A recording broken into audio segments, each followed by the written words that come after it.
On September 26, 1984, 58-year-old Mary MacLaughlin spent an evening out with her daughter in the Partick area of Glasgow, Scotland. It was an ordinary night, a mother and daughter enjoying time together. Later that evening, witnesses saw Mary in the company of an unidentified man in the Partick neighborhood. That was the last time anyone saw Mary MacLaughlin alive. 6 days later, on October 2, 1984, Mary's son, Martin Cullen, went to visit his mother at her flat on Laurel Street in Glasgow's West End. When he entered the flat, he found his mother lying on her bed. She was wearing a green dress.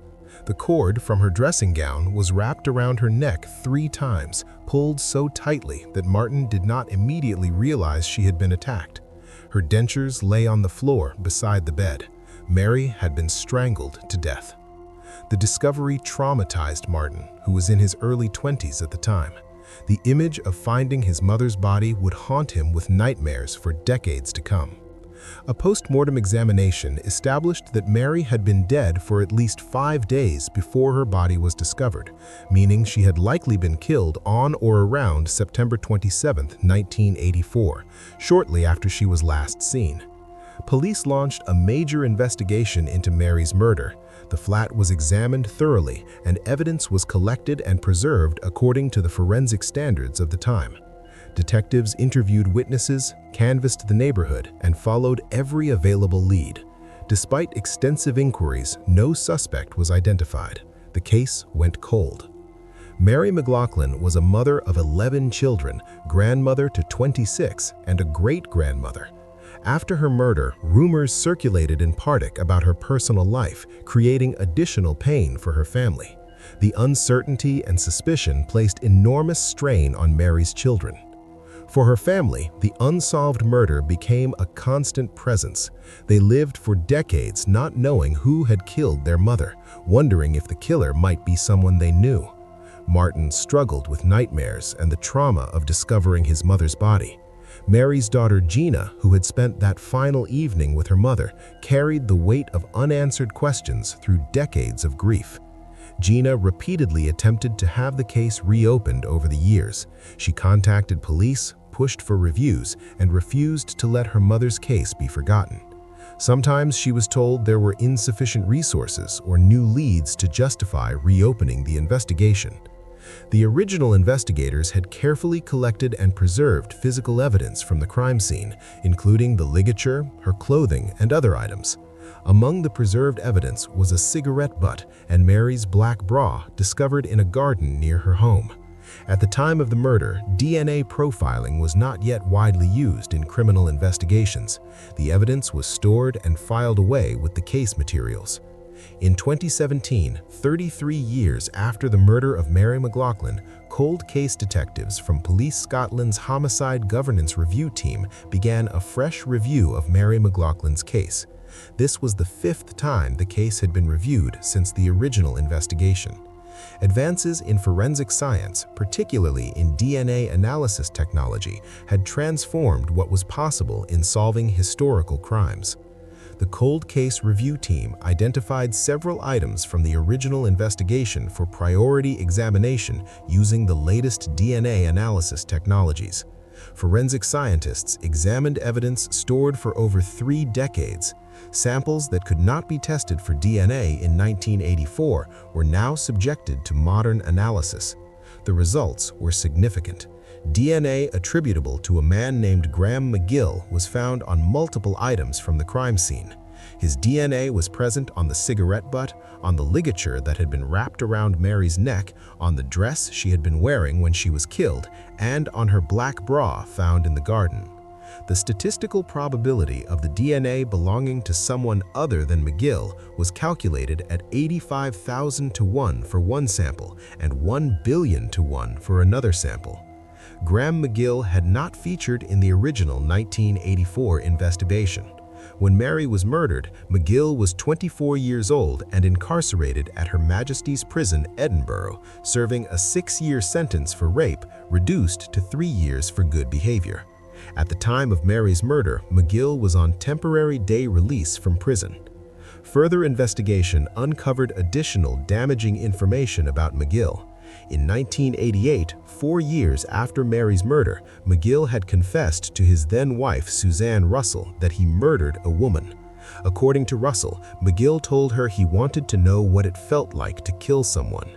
He said he was shocked by how long it actually took to murder Mary. Russell also stated that McGill had threatened her, saying he would kill her if she ever told anyone or tried to leave him. Fearing for her own safety, Russell had remained silent for decades. The evidence indicated the attack on Mary had a sexual motivation. Her dress had been put on the wrong way round, and her bra was found outside the flat. The brutal nature of the attack demonstrated significant force had been used. McGill was a known sex offender with a history of violence against women. On December 4, 1919, 35 years after the murder of Mary MacLaughlin, Graham McGill was arrested at his home in Glasgow. He was charged with Mary's murder based on the DNA evidence and the testimony of his ex-wife. The arrest brought both relief and a flood of emotions to Mary's family, who had waited for 30 more decades for this moment. The trial was scheduled but faced repeated delays due to the coronavirus pandemic. When the trial finally proceeded in April 2021, jurors heard the DNA evidence presented by forensic scientists, testimony from Suzanne Russell about McGill's confession, and details about the crime scene. They were shown a 7-minute video of the interior of Mary's flat on the day her body was discovered. Throughout the trial, McGill showed no emotion and did not give evidence in his own defense. He sat with his head bowed in the dock. On April 9, 2021, after just 2 hours of deliberation, the jury returned a unanimous guilty verdict. Graham McGill, now 60 years old, was convicted of the murder of Mary MacLaughlin. For Martin Cullen, who had lived with nightmares for 37 years, the verdict brought a sense of relief and justice, though not joy. He stated that there was no joy in the verdict, but there was justice, and his mother could finally rest in peace. On May 18, 2021, Judge Lord Burns sentenced Graham McGill to life in prison with a minimum term of 14 years. McGill would be approximately 74 years old before being eligible for parole. The judge acknowledged that the trial had been distressing and difficult. The resolution of Mary MacLaughlin's case after 37 years demonstrated the power of persistence, advancing forensic technology, and the dedication of investigators who refused to give up.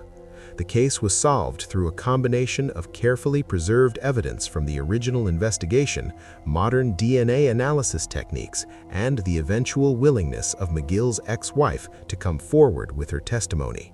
For Mary's family, particularly Martin and Gina, the conviction brought closure to decades of uncertainty, grief, and the painful question of who had taken their mother from them. In May 1972, 59-year-old Nelle Hicks was at home in Newark, California. Nelle was an elementary school 4th-grade teacher who was respected and loved in her community. In the early morning hours, an intruder entered her home through an unlocked rear sliding door. While family members slept in nearby bedrooms, the intruder attacked Nelle. She was sexually assaulted and bludgeoned to death with a brick wrapped in a nylon stocking. Her body was found draped over a chair by her son Ron and a family friend. The murder scene was disturbing. Police collected evidence and launched an investigation, but DNA testing did not exist in 1972. Without the forensic tools available today, investigators had limited options for identifying the killer. Despite extensive work, no arrests were made. The case went cold, leaving Nelle's family without answers and without justice. 7 years later, in May 1979, another woman was murdered in strikingly similar circumstances just 20 minutes away in Hayward, California. 48-year-old Theresa Pica was a loving mother who lived with her children. In the early morning, an intruder broke into her home. Theresa was bound, sexually assaulted, and killed by blunt force trauma. 3 of her children discovered their mother's body. The scene was disturbing, mirroring the attack on Nelle Hicks years earlier. Investigators from Newark and Hayward police departments quickly noticed the similarities between the 2 cases. Both victims were women attacked in their homes during early morning hours while family members were present and asleep. Both were sexually assaulted. Both died from blunt force trauma. Both had their wallets taken and later discarded nearby. The evidence strongly suggested the same person was responsible for both murders. Physical evidence was collected from both crime scenes and preserved. In 1979, forensic investigators were able to connect the two cases through available methods, but they could not identify the perpetrator. DNA testing technology did not yet exist. The cases remained linked but unsolved, and the person responsible remained unknown. The families of both victims lived with tremendous grief and uncertainty. David Hicks, one of Nelle's sons, was 76 years old when he later described the first years after his mother's death as horrific. His brother Ron, who had discovered their mother's body, carried that trauma throughout his life. The Pica children who found their mother faced similar lasting pain. Both families waited decades for answers that seemed like they might never come. As years passed, the cases grew colder. When DNA testing technology became available and CODIS was established, investigators had new hope. A DNA profile was developed for the suspect using evidence from the crime scenes. However, the profile never produced a match to any known identity in the database.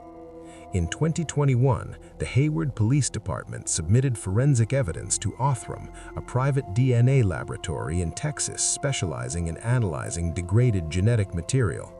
Othram scientists used forensic-grade genome sequencing to build a comprehensive DNA profile for the suspect. This technology can extract usable genetic information from trace amounts of aged evidence. Investigators then worked with the FBI's forensic genealogical team. This approach involves comparing the suspect's DNA against genealogical databases to identify genetic relatives, allowing investigators to build family trees and identify potential suspects.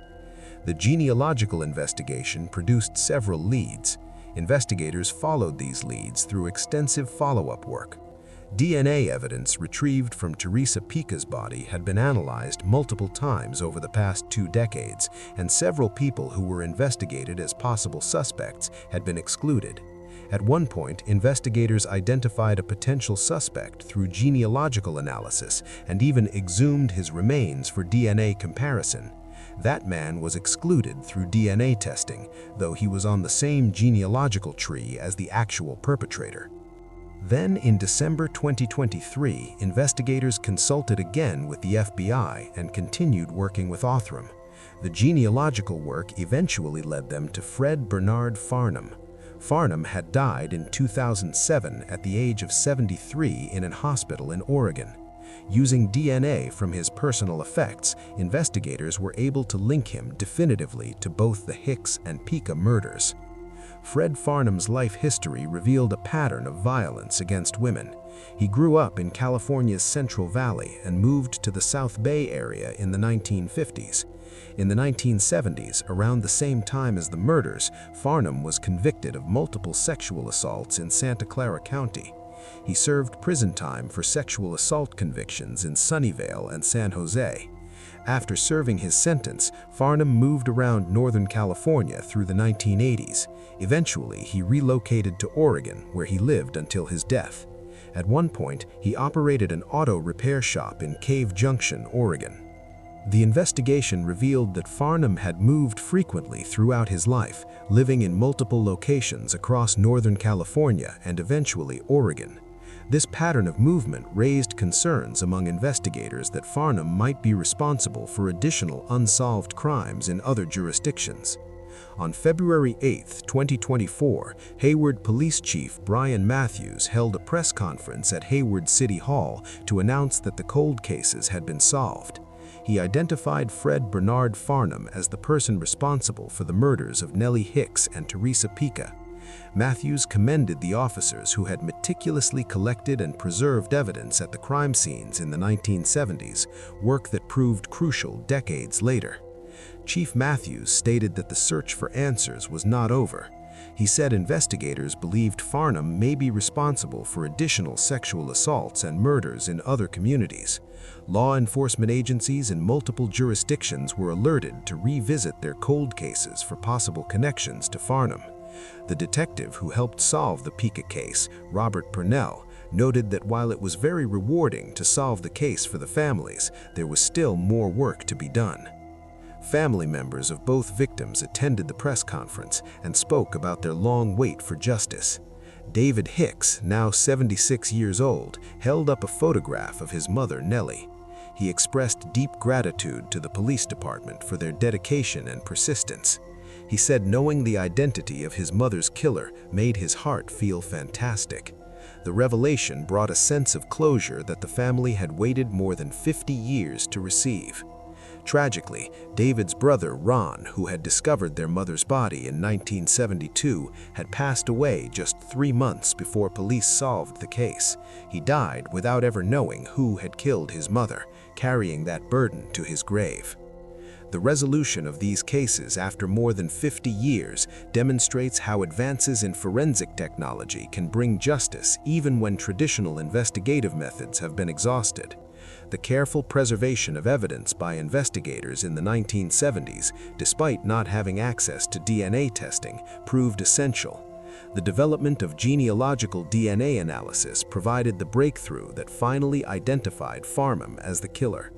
The cases of Nelle Hicks and Theresa Pica remain connected as examples of violent crimes that went unsolved for decades but were ultimately resolved through scientific advancement and investigative persistence. Both families endured 50 years of grief and unanswered questions. The identification of Fred Farnham as their killer brought a measure of closure, though it came too late for some family members who did not live to see justice served.